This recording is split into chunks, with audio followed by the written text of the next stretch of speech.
saludándole en el amor del Señor, deseando ricas y abundantes bendiciones del cielo hacia sus vidas.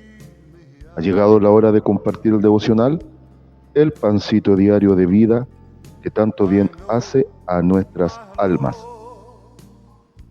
Vamos con nuestro tercer consejo del Divino Maestro para cerrar la serie de esta semana de un tema en 3 partes.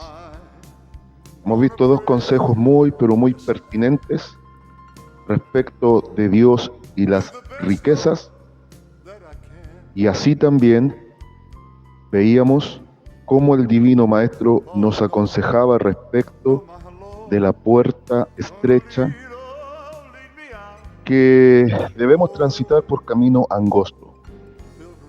Hoy vamos a meditar en el consejo de quiénes son verdaderamente bienaventurados, quiénes son verdaderamente bienaventurados.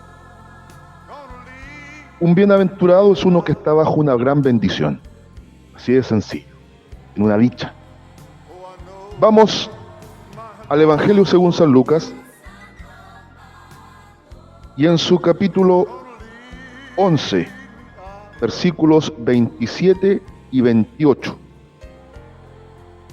San Lucas capítulo 11, versículos 27 y 28. Y dice así la palabra del Señor. Mientras él decía estas cosas, una mujer de entre la multitud levantó la voz y le dijo: Bienaventurado el vientre que te trajo y los senos que mamaste. Bienaventurado el vientre que te trajo y los senos que mamaste. Y él le dijo: Antes, bienaventurados los que oyen la palabra de Dios y la guardan. Leo nuevamente. Y él les dijo: Antes, bienaventurados los que oyen la palabra de Dios y la guardan. Amén. La gente de aquel entonces se maravillaba frente a la enseñanza del Señor Jesucristo. De alguna manera, si mentalmente nos trasladamos a aquellos tiempos, podemos llegar a entender claramente que frente a la persona del Señor Jesucristo nadie permanecía neutral. Es decir, cuando aparecía el Maestro en la escena, las aguas comenzaban a moverse. Nadie podía permanecer impávido. Se formaban bandos. Algunos decían: sí, es el Mesías. Otros decían: no, no puede ser, porque nada bueno puede salir de Nazaret. Las facciones religiosas, fariseos, saduceos, aún los intérpretes de la ley, los escribas, los hombres doctos de aquel tiempo, también entraban en cuestionamiento y disputas. Vemos a un Nicodemo yendo de noche a dialogar con el Maestro y reconociendo en él un gran rabí y que sabía que venía de Dios. Vale decir, había una facción, un grupo dentro de los fariseos que sabían que venía de Dios por las señales que él hacía. No cabe duda que a la presencia y persona del Divino Maestro pasaban cosas. Nadie quedaba indiferente. Y así también las multitudes se maravillaban de la enseñanza y las cosas que él hacía y manifestaba. Después de haber enseñado a los suyos la oración que consiste dejando un modelo, no un rezo, un modelo. Después de enseñar tan extraordinariamente la necesidad de la unidad, porque en la división hay destrucción. Después de enseñar qué pasa cuando el espíritu inmundo sale, es aquí donde una mujer de la multitud, admirada, maravillada, pronuncia estas sublimes palabras, sublimes y elocuentes palabras. Bienaventurado, lleno de gracia, lleno de dicha, en plena bendición, el vientre que te trajo y los senos que mamaste.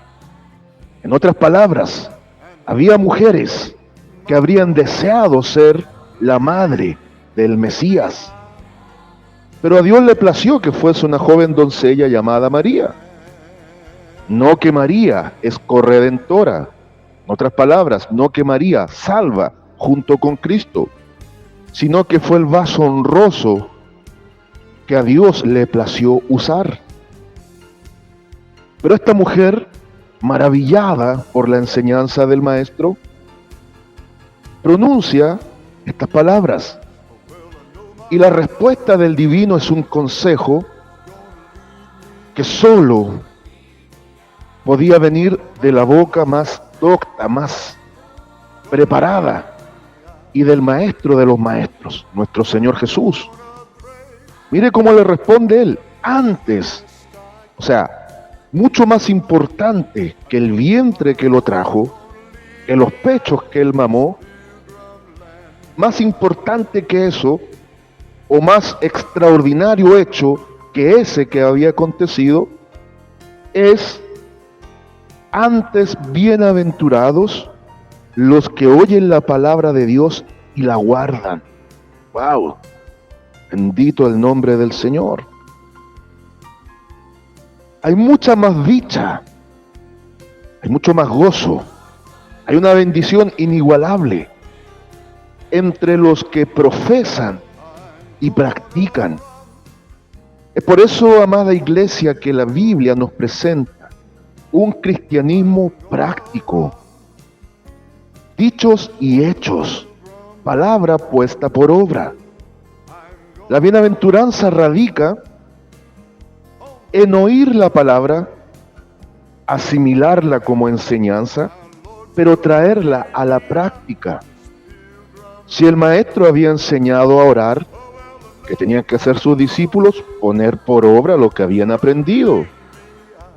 Si el maestro les enseñaba el principio de la unidad como clave para evitar la destrucción de la división, ¿qué debían hacer? Aprender a perdonarse mutuamente y unirse para evitar las divisiones.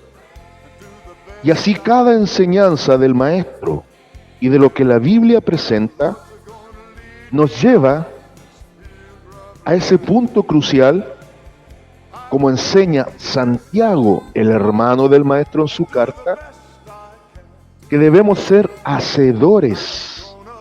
Mire qué palabra más grande, hacedores de la palabra. A partir del 1:19 en adelante.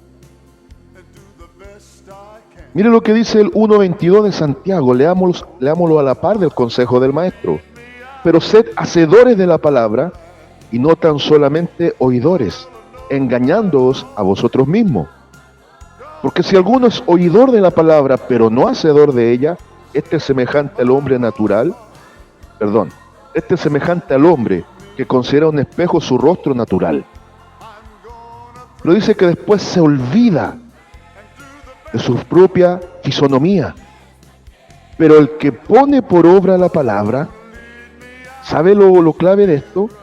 Que cada vez más la imagen de Cristo se va manifestando en su propia vida.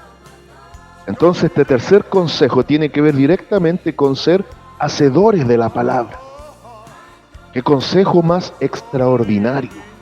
Esa es la forma de llevar un evangelio práctico, una santidad activa en un mundo decadente y ser del grupo de los que marcamos la diferencia, donde Dios nos ha puesto como testigos presenciales de su gloria. Ahí está la conclusión.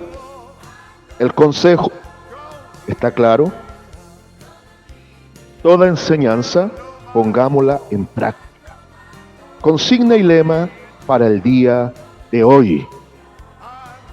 Hay bienaventuranza en llevar un evangelio práctico. Saludos de paz, amor y bendición desde Longaví a cada uno de ustedes.